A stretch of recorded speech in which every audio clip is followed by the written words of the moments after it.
Déclaration de soutien du groupe parlementaire CAP pour le changement, cache en sigle, à son Excellence, Monsieur le Président de la République, chef de l'État, commandant suprême des forces armées et de la police nationale, ainsi qu'aux forces combattantes engagées au front à l'est de notre pays, la République démocratique du Congo.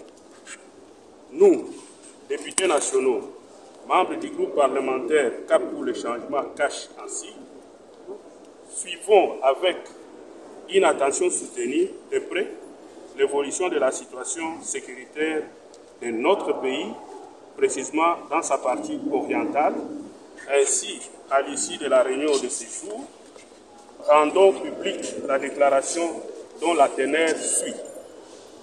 1.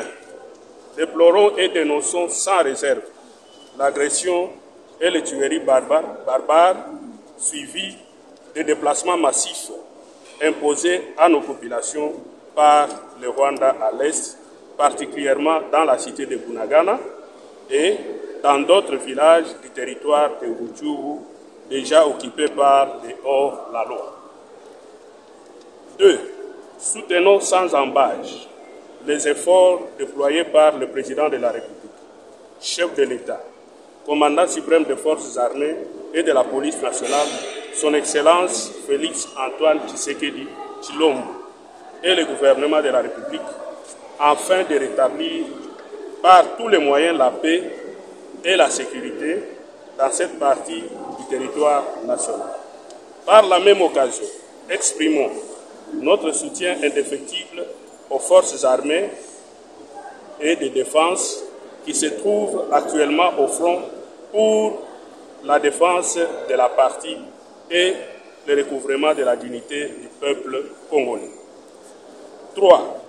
En appelant à toute la population congolaise à se mobiliser comme un seul homme derrière le président de la République, commandant suprême des forces armées et de la police nationale et les autres institutions de la République tout au long de ces nobles et justes combats pour le retour de la paix et de la sécurité à l'est de notre pays.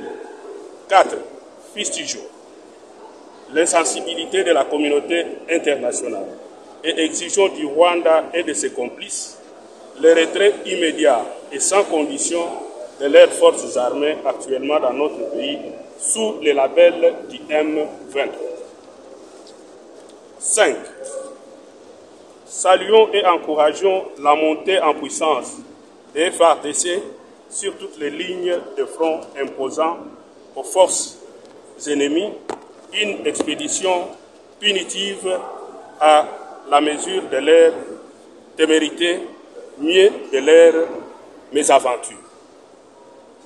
6. Soutenons la recommandation de l'Assemblée nationale votée à la plénière du 8 novembre 2022 tendant à interdire au gouvernement toute forme de négociation ou d'ouverture d'espace aux éléments politico-militaires du groupe terroriste M23 dans l'armée et ou dans les institutions de la République.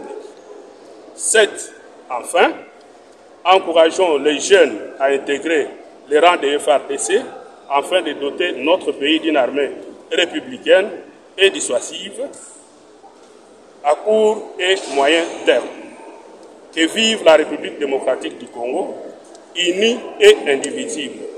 Fait à Kinshasa le 10 novembre 2022, le groupe parlementaire CAP pour le changement en cycle cache.